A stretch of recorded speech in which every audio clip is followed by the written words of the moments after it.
Nah, sekarang kita masuk ya, ke aplikasi ya, pada pelebaran garis spektral Doppler ya. Nah, ini ada pembayangannya ya, ada gambarannya. Jadi ini ada partikel ya, atom misal gitu ya. Nah, kemudian dia mengemisikan radiasi elektromagnetik ya. Nah, tapi partikel ini dia bergerak ya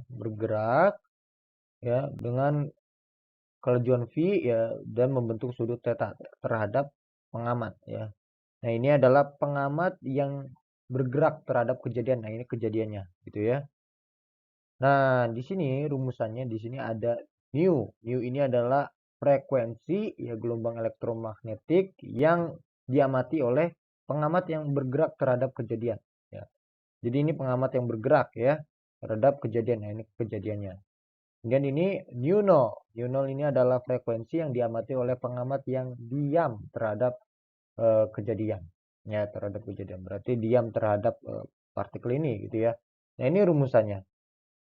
Nah, sekarang kita mau melihat pendekatan ya. Ketika V-nya jauh-jauh lebih kecil daripada kecepatan cahaya ya. Dan kasusnya kita ambil tetanya sama dengan 0 ya. Tetanya kita ambil sama dengan 0. Jadi kita amati gerak partikel tersebut ya yang mendekati atau menjauhi pengamat saja gitu ya. Nah, di sini ini kalau kita sederhanakan rumusan yang sebelumnya menjadi seperti ini ya. Kita masukkan tetanya sama dengan 0. Nah, kemudian bentuk ini bisa kita ubah menjadi seperti ini ya. Jadi ini bagian atas sama bawah ya, pembilang dan penyebutnya kita kalikan dengan akar ya C ditambah Vx ya, bagian pembilang dan penyebutnya. Kemudian kita bagi keduanya dengan C ya, dengan kecepatan cahaya. Nah, jadinya seperti ini.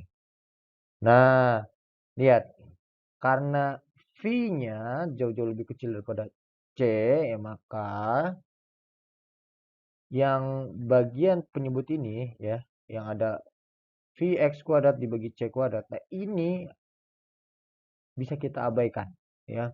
Jadi bagian penyebut itu akan sama dengan 1 ya. Jadi yang kita perhatikan hanya bagian pembilangnya saja ya. Nah, jadi nu ya, ini mendekati nu 0 dikali 1 ditambah Vx per C. Nah, ini untuk kasus di mana V-nya jauh-jauh lebih kecil daripada kecepatan cahaya.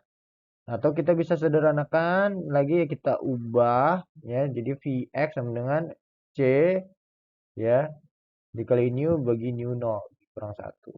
Ya, ini tinggal pindah ruas saja ya. Ini pindahkan ke kiri ya, kemudian min 1 ya dan dikalikan C gitu ya. Nah, kemudian kita cari turunannya karena kita seperti biasa mau mengubah bentuk diferensialnya ya dari dvx yang menjadi dnu ya. Nah, ini kita dapatkan dvx sama dengan C per nu 0 dikali dnu. Nah, kemudian kita mau melihat bentuk distribusi dengan key-nya atau variabelnya ini adalah nu ya. Jadi kita kan punyanya awalnya itu adalah terhadap momentum. Kita ubah ke kecepatan. Nah, tapi di sini karena kita Vx saja ya. Jadi ini kita pakai batasnya negatif infinity sampai infinity ya. Bukan lagi dari 0 sampai infinity ya. Nah, jadi di sini kita nggak pakai pengali 2 ya saat mengubahnya. Nah, bentuknya jadi seperti ini terhadap Vx ya. Nah, tadi kita udah tahu hubungan antara Vx dengan nu. Ya, kita ubah lagi ke nu. Nah, jadinya seperti ini ya.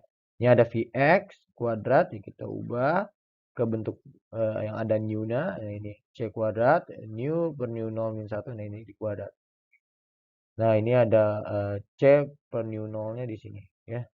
Nah, yang bagian depan ini ya ini saya persingkat saja jadi A0 yang bergantung terhadap T ya. Nah, kemudian tugas kita sekarang adalah mencari frekuensi yang paling boleh jadi. Nah, dari kalkulus titik stasioner ya. Jadi turunan pertama dari n ya, kemudian kita masukkan ya puncak ya, maka turunannya akan sama dengan 0 ya. Nah, kita coba turunkan. Penurunannya berarti jadi seperti ini ya bentuk turunan pertamanya. Nah, kita lihat di sini. Ini ya. Ini yang suku ini tidak sama dengan 0, yang ini juga tidak sama dengan 0. Ya, berarti yang sama dengan 0 adalah yang bagian tengah ini ya. New per new 0 dikurang 1 itu sama dengan 0. Nah, berarti new puncaknya akan sama dengan new 0. Nah, ini penting ya. Lalu kita bisa mencari FWAM ya. FWAM itu full width half maksimum. Ya, jadi kita lihat dulu ya, kalau dari distribusi sebelumnya ya berarti setengah dari maksimumnya ya berarti setengah A0T ya. Nah, berarti yang setengahnya ini yang mana? Ya berarti yang komponen Gaussiannya ini ya. Nah, jadi kalau Gaussian itu dia bentuknya seperti gunung gitu ya. Nah, kita bisa mencari berapa lebar pada titik yang nilainya yaitu setengah dari puncaknya, setengah dari maksimumnya. Nah, ini berarti eksponensialnya ini sama dengan setengah ya. Suku yang eksponensial ini sama dengan setengah. Nah, kita bisa kalkulasikan menggunakan logaritma natural ya. Nah, di sini. Nah, ini ada negatif ya, saling menghilangkan ya. Kemudian, nah dari sini kita bisa dapatkan ya. Nah, ini yang di sebelah kanan berarti yang positif, sebelah kiri berarti yang negatif ya. Jadi new positif negatif ya, sama dengan new 0 plus minus ya. New 0 kali akar pangkat 2 dari 2 ln 2 KT per MC kuadrat. Nah, berarti FWAM-nya ya, lebarnya itu adalah ya delta nu sama dengan nu positif dikurang nu negatif ya, berarti sama dengan 2 kali nu 0 ya. Kemudian dikali akar 2 ln 2 KT per MC kuadrat. Nah, ini pentingnya di mana? Nah, ini bisa diterapkan untuk mencari bintang misal. Kita melihat garis spektralnya ya. Nah, lebarnya berapa ya. Nah, dari situ kita bisa tahu suhunya ya. Nah, itu contoh penerapannya.